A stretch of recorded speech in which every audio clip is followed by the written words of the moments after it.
Nick pulled his thick camel-coloured coat around him tighter against the bitter wind.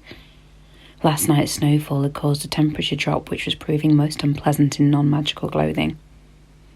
Bowing his head against the fierce white gale, Nick trudged his way through the snow towards the glistening porthole. Glancing back to check Joe was still behind him, he shouted over the roar of the wind, "We're here!" Joe stopped beside him and stared up at the crystal blue glistening structure as it seemed to shimmer and pulse as if alive. Nick eyed him worriedly. "Are you ready?" "Oh, I'm ready," Joe grinned. "Are you ready?" Forcing a tight smile, Nick nodded and gripped Joe's hand, pulling them both determinedly through into the light. On the other side, it was suspiciously quiet. The stark contrast from the roaring wind to the silence of a nondescript alleyway was jarring. "Where are we?" Joe whispered. Nick looked around at the dark, damp alleyway and shook his head. "I'm not entirely sure, but the gateway takes us to the Maker, so he must be nearby." He opened his mouth to suggest they pick a way out of the alley and go for a wander, when he noticed a thin golden line on the brickwork of the wall. It seemed insignificant at first, but as he stared at it, it began to glisten and move with the same otherworldly intensity as the porthole. Reaching out, he tugged Joe's sleeve, but he'd already spotted it. "What do we do now?" Nick whispered, taking a step towards the golden line. Joe reached out a hand towards the wall, his eyes reflecting the shimmering golden light. "You tell me. You're Santa." Immediately the line thickened, stretching out to form the outline of a rectangular doorway. Without thinking, Nick stepped forward and pushed at the wall. It swung open as he somehow knew it would. On the other side of the wall was a curious room. Each wall was lined with shelves. Each shelf was filled to bursting with books and objects, some familiar and some completely obscure. Nick was aware of the door closing behind them as Joe stepped through. "Nick, it's been a very, very long time." It had indeed been a long time, so long in fact Nick couldn't even remember it. But of course he had been a baby, so it would have been unlikely. He took in the tiny frame of the old man that held their fates in his hands. He wasn't much taller than an elf, and his white wispy beard trailed on the floor before him. Robes would have seemed more suited to his appearance, but he was instead clothed in a brightly checkered suit, topped off with a shiny black bowler hat. Nick didn't need to turn around to see the look on Joe's face. He could picture it quite clearly. "I suppose you know why we're here," Nick began. The Maker squinted at him for a moment, clearly perturbed by the straightforward nature of his question. "Yes," he said slowly, his gaze moving over Nick's shoulder and resting on Joe. "I believe I do." They stared at each other in silence for what seemed an eternity before the Maker spoke again. "Come through and have a cup of tea. We have much to discuss." And with that, he turned and shuffled through a small doorway into a tiny kitchen. Nick and Joe followed, ducking as they entered, taking a seat at the small wooden table. Just as the room before it, every space was filled with piles and stacks of objects. It was a wonder the Maker could even find the kettle. "I'm almost surprised that you've come to see me at all," the Maker continued, his back to them as he pottered at the counter. "You seem to like doing things your own way." Nick bristled slightly and felt Joe's hand on his knee. Nick and Joe followed, ducking as they entered, taking a seat at the small wooden table. Just as the room before it, every space was filled with piles and stacks of objects. It was a wonder the Maker could even find the kettle. "I'm almost surprised that you've come to see me at all," the Maker continued, his back to them as he pottered at the counter. "You seem to like doing things your own way." Nick bristled slightly and felt Joe's hand on his knee. "I don't see why Father Christmas has to live by himself. What difference does it make?" The Maker turned and surveyed Nick with his small grey eyes. "Alone? What happened to the thousands of elves? You know what I mean." "Was your father lonely?" the Maker inquired, turning back to the tea-making. Nick considered this, surprised at the question. It wasn't really something he'd ever thought about. "I suppose I only ever knew him when he had me," he replied eventually. I have no idea how he felt in the decades before. The Maker turned and shuffled towards them, 2 mugs of steaming liquid in his hands. As he handed them over, he wrinkled his nose and readjusted his glasses. And now, you want an heir? Nick held his gaze, unsure of whether this was a question or a statement. Yes, please. No. Nick felt Joe's grip on his leg tighten.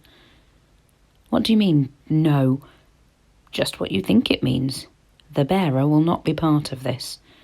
The Maker picked up his own cup of tea and sat in a chair opposite, his face unreadable. But if there's no heir, what will happen when Nick's 100 years is complete? Joe asked, unable to keep quiet any longer. The Maker frowned at this before shrugging nonchalantly. Perhaps you should have thought of that before you changed the rules. The way of Father Christmas is something that has always been.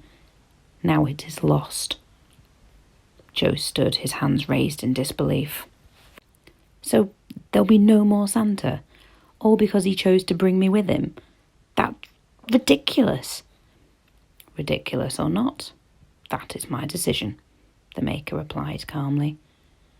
What decision you make next is entirely up to you. Nick felt the blood drain from his face. He was vaguely aware that Joe was still talking, but it all seemed echoey and distant. What had he done?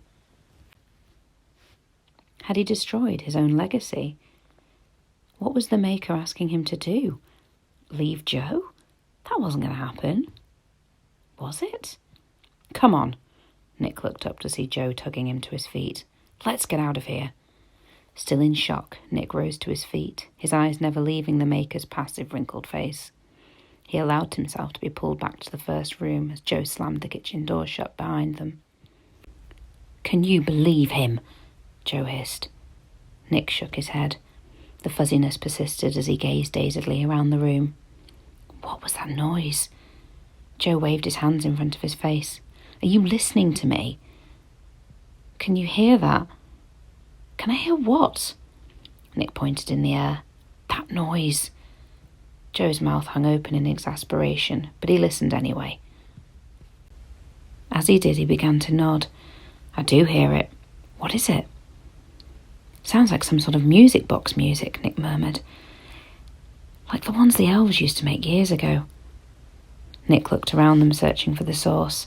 It could be coming from anywhere in this tip. No, it's not coming from in here. Nick shook his head and pointed at the wall to their right. It's coming from in there. Amongst all the shelves and cupboards and stacks of things, a small door was almost completely camouflaged against the wall. As quickly as they could, Nick and Joe made their way towards it, the sweet, sharp notes of the music box growing louder with each step. Nick reached out and pushed the door, surprised that it gave way easily, revealing a small room bathed in soft pink light. As they entered, he felt a calmness come over him. Gone was the clutter of the other rooms. In this rosy haven, gossamer strands of material hung from the ceiling against golden, delicate furniture. But it was what was in the centre of the room that made Nick's heart miss a beat. Sat on a delicate rocking chair was an angel. Or at least that's what she looked like. Bathed in golden light, she sat humming in tune with the music box, her hair cascading down her shoulders, both black, brown and golden, all at the same time. Her skin was black, but brown, but white, all at the same time, and her eyes seemed to shimmer between brown and blue. She was incredible to behold, and she regarded them with a delicate smile. Hello, Nick. Her voice was like the sweetest melody ever heard, and he felt his soul swell at the sound of it. Who are you? He breathed. She smiled a smile that lit up her eyes. I am the bearer. Nick realized as soon as she spoke that he'd already known. The bearer had given him life. The bearer gave life to every Father Christmas that had ever been. It's an honor to meet you, he replied softly, painfully aware that his own voice sounded like nails on a chalkboard in contrast to her angelic tones. The pleasure is entirely mine, she beamed. I have looked forward to seeing you fully grown for every day of your existence. You have turned out rather splendidly. Nick smiled shyly. Thank you. I'm not sure the Maker would agree. The bearer's smile didn't falter. Because of Joe? A small gasp escaped from Jo. You know who I am?